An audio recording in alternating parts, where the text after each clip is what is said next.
Welcome back. అందరికీ good morning from Bhadrachalam.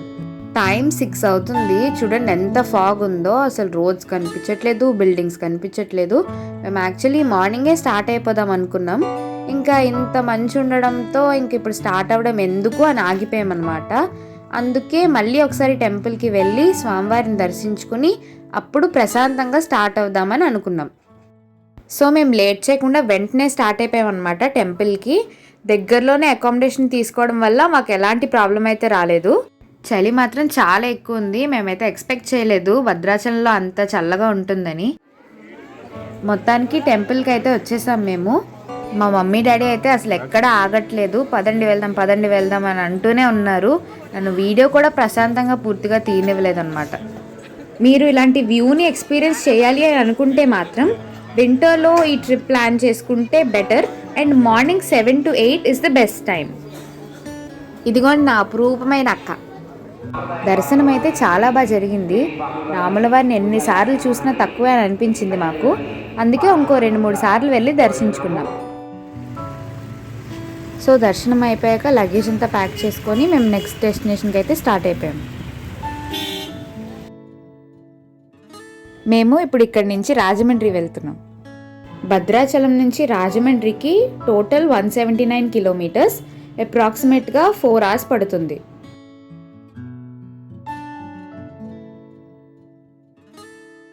ఇప్పుడు మనం భద్రాచలం బ్రిడ్జ్ మీద ఉన్నాం.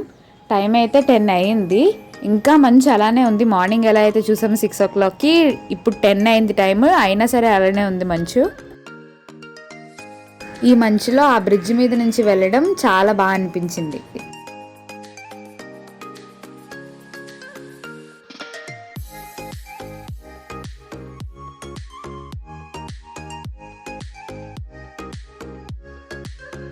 ఇది పాల్వంచ జంక్షన్. ఇప్పుడు బస్సు వెళ్తుంది కదా, అలా స్ట్రైట్గా వెళ్తే కొత్తగూడెం వెళ్తాం. కానీ మనం రాజమండ్రి వెళ్ళాలి కాబట్టి మనం లెఫ్ట్ తీసుకుంటున్నాం అనమాట. ఇలా వెళ్తే మనం అశ్వరాపేట, జంగారెడ్డిగూడెం క్రాస్ చేసుకొని వెళ్తాం.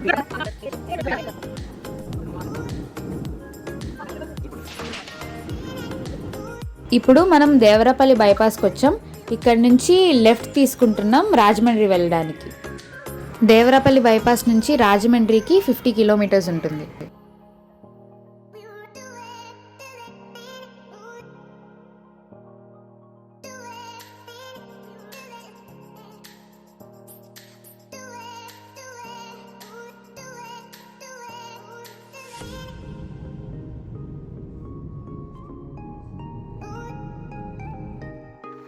ఇప్పుడు మనం కొవ్వూరు బ్రిడ్జ్ మీద ఉన్నాం. దీని అఫీషియల్ నేమ్ వచ్చేసి రాజమండ్రి కొవ్వూరు 4th బ్రిడ్జ్. ఇది అప్రాక్సిమేట్గా 5 కిలోమీటర్స్ లెంత్ ఉంటుంది.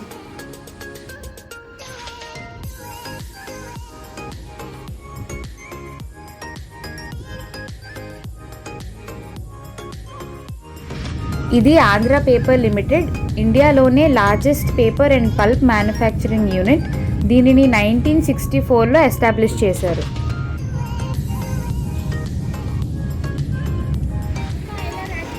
మొత్తానికి రాజమండ్రి చేరుకున్నాం. ఎప్పుడో 10 years బ్యాక్ వచ్చామంట, మమ్మీ డాడీ చెప్పారు. ఇంకా మళ్ళీ ఇదే రావడం. ఇక్కడ లంచ్ చేసి అప్పుడు పుష్కర్ ఘాట్ చూస్తాం. మా డాడీ చక్కగా వెజ్ థాలీ ఆర్డర్ ఇచ్చుకున్నారు. మా అక్క కర్డ్ రైస్ ఆర్డర్ ఇచ్చింది. నేను మా mummy non with క్యాజు paneer order ఇచ్చాం.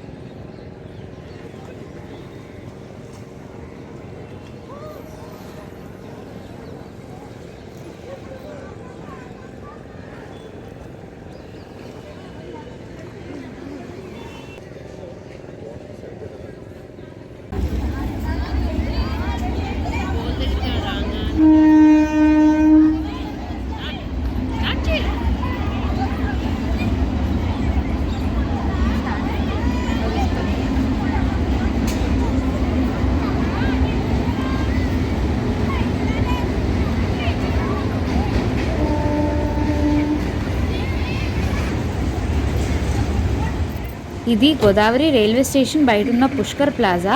దీన్ని చాలా బాగా గ్రీనరీతో డెకరేట్ చేశారు. ఇప్పుడు మనం చూస్తుంది రాజమండ్రి ఇస్కాన్ టెంపుల్. చాలా బాగుంటుందని విన్నాం.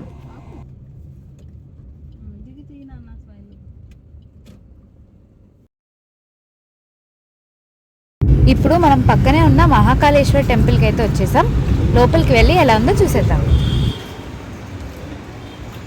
ఇక్కడ ఈ టెంపుల్ కట్టడం యొక్క ముఖ్య కారణం ఏంటంటే, ఉజ్జయిన్ మధ్యప్రదేశ్లో ఉన్న మహాకాళేశ్వర టెంపుల్లో శివాలయానికి భస్మాభిషేకం చేస్తారు.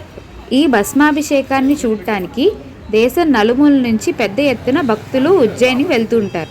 అక్కడ మహాకాళేశ్వర ఆలయాన్ని సందర్శిస్తే లభించే అనుభూతిని అందించాలని ఇక్కడ గౌతమ ఘాట్కి ఆనుకొని 2 ఎకరాల్లో రాజమండ్రిలో బ్రహ్మాండంగా నిర్మించారు.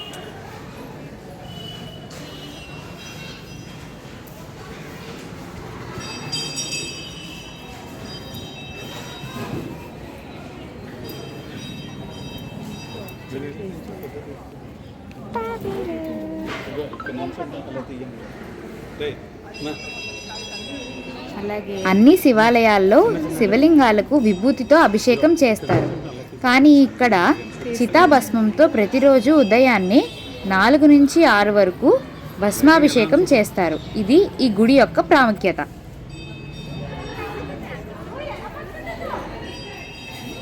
మరో ఇంట్రెస్టింగ్ విషయం ఏంటంటే, ఈ గుడిలో చాలా దేవతామూర్తుల విగ్రహాలు స్థాపించారు.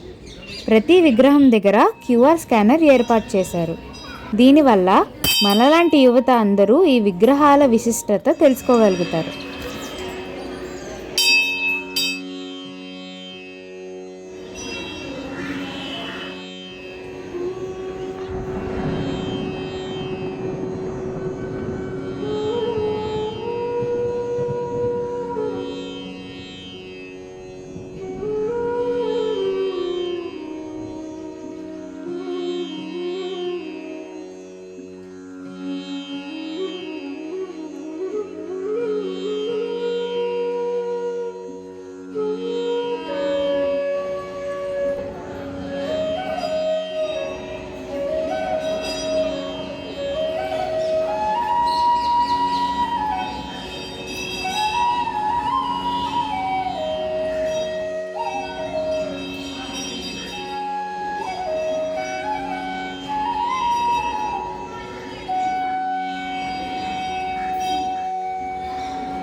టెంపుల్ని విజిట్ చేశాక వెళ్ళే దారిలో ఆత్రేయపురంలో ఆగాము.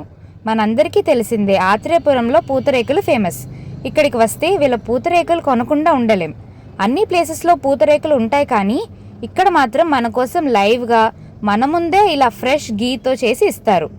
ఆ మేకింగ్ ప్రాసెస్ చూస్తుంటే ఎప్పుడెప్పుడు తినేయాలా అని అనిపిస్తున్నాయి. ఎంతమందికి ఆత్రేయపురం పూతరేకులు అంటే ఇష్టమో కమెంట్ సెక్షన్లో చెప్పండి. ఎలాగో రాజమండ్రి వచ్చాం కదా, అక్కడ దగ్గరలోనే వాడపల్లి వెంకటేశ్వర స్వామి గుడి ఉందని తెలుసుకొని అక్కడికి వచ్చేసాం. ఈ గుడిని 7 వారాల వెంకటేశ్వర స్వామి గుడి అని కూడా పిలుచుకుంటారు. ఈ గుడి యొక్క స్పెషాలిటీ ఏంటంటే, ప్రతి దేవాలయాల్లో వెంకటేశ్వర స్వామి వారి విగ్రహం రాతితో ఉంటే ఇక్కడ మాత్రం విగ్రహం గంధపు చెక్కతో ఉంటుంది. ఈ గుడికి 7 వారాలన్న పేరు ఎందుకు వచ్చిందంటే, ఎవరైనా ఏదైనా ఒక కోరిక కోరుకొని భక్తులు 7 శనివారాలు 11 ప్రదక్షిణాలు చేసి ఈ విధంగా 7 శనివారాలు పూర్తి చేసుకుంటే మన కోరికలు నెరవేరుతాయని ఇక్కడ ప్రజల గట్టి నమ్మకం.